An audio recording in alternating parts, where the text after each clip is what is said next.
was I would show up to the party in my little town car. There's town, you know. I grabbed a town car so I could skirt.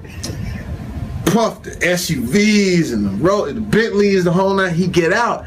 I get out too with a camera, the big Canon. Like, yo, Puff, I should document this shit, right? Yo, what's up, Playboy? what you talking about? I said, no, I should get this, man. You, Fonzworth, the whole nine.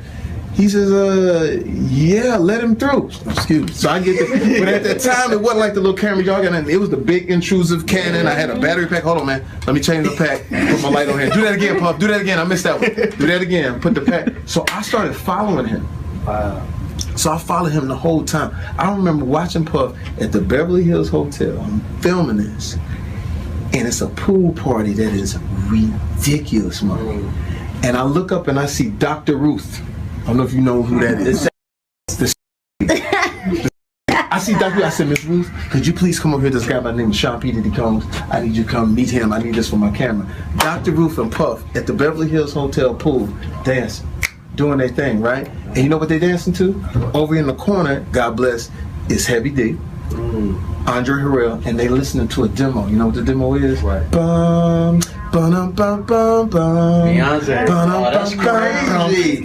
Wow. And then Andre Harrell, run that back. Run that back. That's the one right there. That's going to be the one. You just missed that, the ordering of the champagne, the whole nine. Country, get this. If you call me country, I'm going to take country, get this. So I'm filming it. That's the one. That's the record right there. Run it back. Bun up. So Dr. Ruth, Puff dancing, right? All of a sudden I get this, and then I flip the camera this way. There's Demi Moore and some young dude. I don't know who the dude is. So I said, Puff, who that? Oh, that's the young cat. I asked him question. I said, cool. So I asked Demi Moore. I said, is it cool if I? She said, sure, whatever. It was probably a wild night. Sure.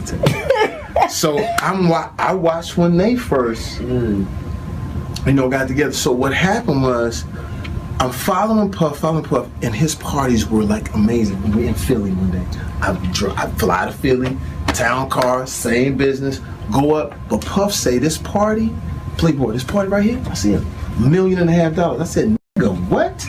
You spent $1.5 million on this party?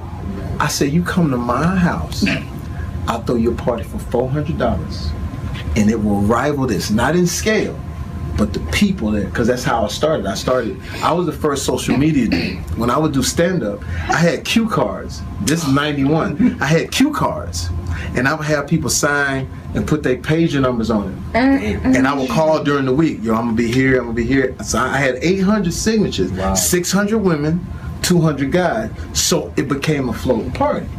So when Puff came to LA, he said, yo, Playboy, Saturday morning, make shit happen. I said, I'm on it. Went into my phones, called 200, because I didn't have a big house, 200 of my best friends, girls that were beautiful but not tight, but not bloody, just in the daytime. It's daytime. So this is my daytime crew, right? He get there, he goes, that's the girl on this movie, and that's the girl on that. I said, yeah, we all hang out. We ain't got no money, but we all hang out together. I said, look on the table, Kentucky Fried Chicken, but I put on some nice plates and some cola and a picture of the whole nine. And it was great. He had a great time. And that was that same party that Pharrell was at. But what I started doing in order to get artists together, I said, Puff, you don't understand.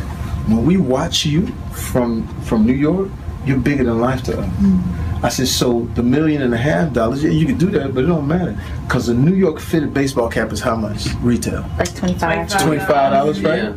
I said, Puff, but on your head, it's priceless. And I said, now watch this. And I played pong, pong, ping, pong, pong, pong, pong, pong, pong, pong, pong. And LA was mad. It was like, hey, look here, cuz. I said, look, you got these gone. And it was moments like that. It was like, and then I had a studio in the back. So every time somebody would come over, I would ask them to drop music there. Puff, soon, because I wanted to get in the music business. But we also started doing this thing called New Music Hour. So any person that came to the house that had a song or could do stand-up with it, you could perform. No one was allowed to boo or nothing like this. Watch who benefited from it. Nick Cannon used to sleep on my couch. Wow. Get out of 13 years old. He'd be in one part of the house. He'd be like, can I in there? You can, You can't come in here. And he be like this, right? He slept on the couch. Ed Sheeran was the latest. Ed Sheeran slept. Wow. Ed Sheeran, my new house. Ed Sheeran slept on my studio floor for 6 weeks. Amen. Working on 6 weeks. So what we do, like I said, what's great about what we do is that I had Anthony Hamilton. I remember Anthony Hamilton had he said, man, nobody want to hear me sing. I'll go watch it. I would go follow him and watch him sing in places. I'd be the only one in it. It was like he had to sing at this one little open mic thing, and he was singing, I'm like, sing, Anthony! Let the Lord use you, Anthony! Sing, son, sing! I mean, it's great. So the last one we had, I'm gonna tell you the ones that we've had that was amazing, and then I'm gonna go. When Drake hit, I'm in the Bahamas, baby. I'm in the Bahamas. My sister hit me. My sister, she here, dark skin, always in touch. Nigga, you need to get this Drake. I said, oh, I hit the internet. I said, oh, in my robe. I grabbed some wine. I said, I forgot to call you on your birthday. I said, I gotta find that dude. So Breon finds him. We actually do a song together. But I was watching him, and I took him on. When the redheaded guy took over for Jay Leno. Conan. I took him on Conan. I said, Conan, you don't know who this dude is. I said, his name is Drake, and 2 girls and all. I said, y'all up on it. He about to be the big dude. So when Drake rolled out his thing, his first album, I said, Drake, I'm gonna do a thing for you. My house is called New Music Hour, and I call this On My Balcony. I want you to come get on my balcony. So what do you mean? I said, don't worry about it. You'll see. I said, the SUVs will pick you up, bring you to my house. Now I got a bigger house. It's like 40 acres. Women showed up to the party at 3 in the afternoon. Bus pulled up. 30 girls get out. Bus pull up. 40 girls get out. Crazy. I said, well, ladies, he's not going to be here till like 11 because BET time. So we won't be here till 11. We'll wait. BET time? It was BET because it was BET Awards. Oh, okay. We thought you were going to.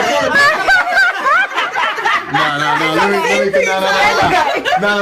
It was the BET Awards that weekend. So I said, listen, he ain't gonna be here till 11. So we still setting up, right?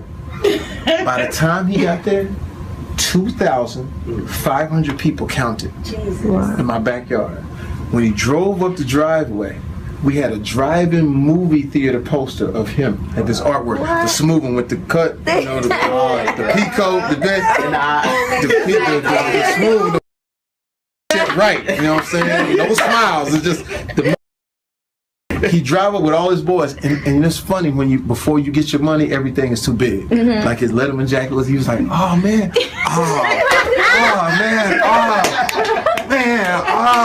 I said, yeah, man.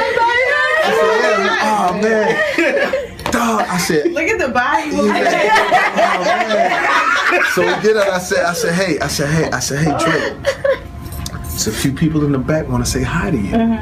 We walk around, 2,500 people. We go up on my balcony. I said, Drake, now I've done this.